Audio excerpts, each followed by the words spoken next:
Why can't you be in the present moment? You've heard this from spiritual teachers, from psychologists, from trauma-informed people, that the present moment is this amazing thing where you're going to find lasting fulfillment and heal and find happiness, and all the things that you really want. All the best things in life occur in the present experience. But why can't you truly be present? What is preventing you from actually being present and discovering that natural fulfillment, discovering your natural self, your natural joy, etc.? What's in the way here?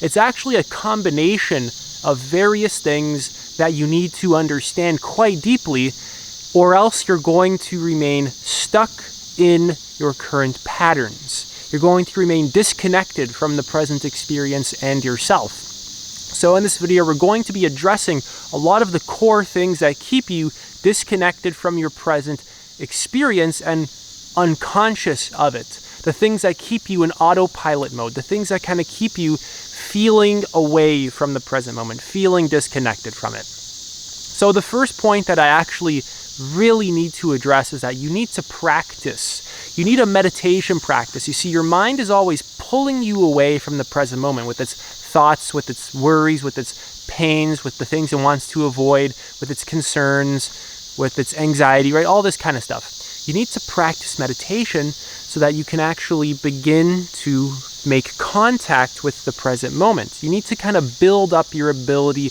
to be present just like a muscle. When I first started meditation, I couldn't do more than 30 seconds. That was about 8 years ago. Now I do meditation retreats. I do them many times a year. I do a minimum of an hour of meditation every single day, right?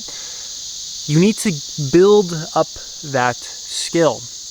You need to actually practice it if you really want to get anywhere, right? Your mind as well doesn't really like the present experience. Your ego, your sense of identity, doesn't like the present experience because that connection to the present moment begins to dissolve your ego, begins to dissolve the false self, begins to confront all the wounds around your ego. So there's a massive transformation that begins to happen that you subconsciously avoid because you avoid change. You want to survive as your current form. It's homeostasis. It's survival 101. You're trying to maintain who you currently are. Contact with the present moment is a transformation which changes who you are. It's a very positive transformation too. But nonetheless, it's kind of subconsciously interpreted as a threat because it's change. So practice involves having daily structure, the proper guidance and the proper teachings, and you need to commit to that practice. And without that commitment, you're not really going to make the necessary gains that you're actually looking for. So daily meditation, sitting on a cushion, is a must. Put aside 15 minutes, 20 minutes a day. I'd recommend building it up to about an hour a day.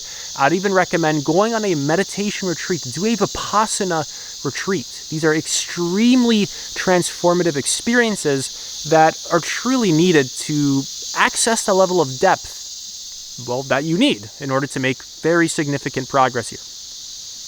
Number 2, you need to build intimacy with what you avoid in yourself. Things like trauma keep us away from the present experience, right? When we are in emotional pain, when we're allowing unresolved trauma to control us, it's actually directing us away from our present experience. So uncomfortable emotions, stress, anxiety, fear, boredom, etc., drives us to escape the present moment. We want an escape from ourselves so that we don't have to deal with this pain, we don't have to look at it, we don't have to confront it, we don't have to heal it, etc. And that's just an endless cycle of personal avoidance, endless suffering forever. Like for the rest of your life, it's going to be suffering if you stay in that pattern. You need to actually build intimacy with your grief, with your loss, with your fears, with your anxiety, with your worries, with your etc., with your pain. You need to actually make direct contact with your pain, or else it's going to control you unconsciously, right? When you don't make the unconscious conscious, it controls your life. There's a beautiful Carl Jung quote when, forgot exactly how it goes, don't directly quote me, but when you don't make the unconscious conscious, it's going to rule your life, and you're going to call it fate. But it's not. It's not really fate. So this strategy of repression, of avoidance, etc., just kind of keeps all of our shadow material, all of our traumas, our wounds, our pain, kind of stuck there. We're not really releasing it. We're not processing it. We're actually just kind of stuck in a dysfunctional pattern that's kind of keeping us in our lowest self. It's keeping us in our lowest self in our career, in our relationships, in our daily habits, etc. It does not feel good. It doesn't simply feel rewarding. It's not a fulfilling experience to be there. So we need to learn to actually feel our pain so we can embrace life even deeper. And this heals us and builds deep emotional and spiritual intelligence, allowing us to access deeper sort of dimensions of the present moment, deeper elements of our experience. This removes a lot of our desire to escape the present experience, and we start to build a genuine intimacy with our actual experience. Moving on. You need boundaries with stimulation and distractions.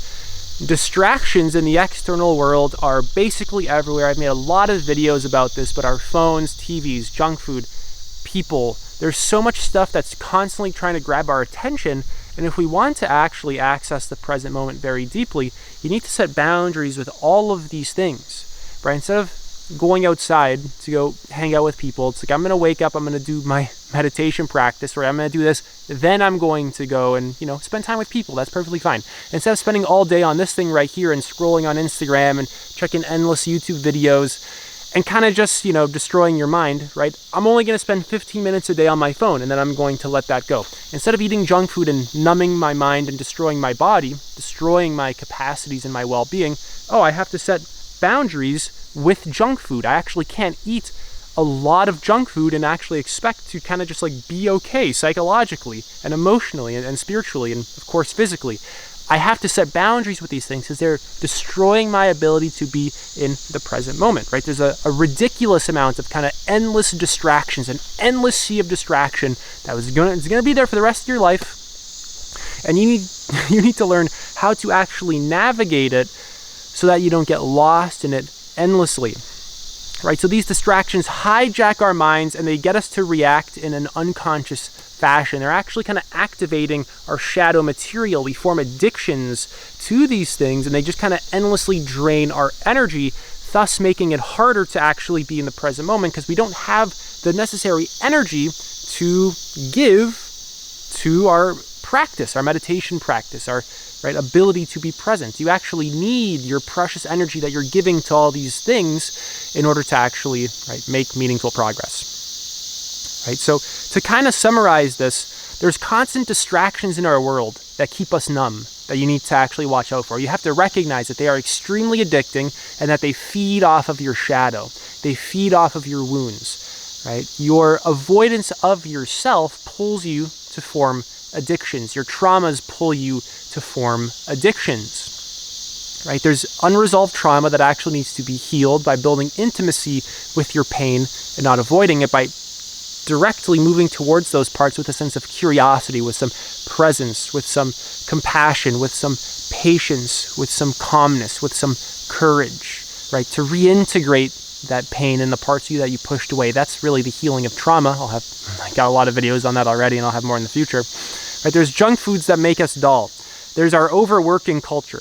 There's a million things that can occupy our attention and pull us away from presence. And you need to actually recognize these things as distractions, things that are pulling you away from presence, and actually practice presence. And then from that state of presence, how do you navigate the world? What do you say yes to? What do you say no to? What kind of habits do you form? How do you engage in your relationships? What's the quality of work that you want to do? What do you want to give to the world?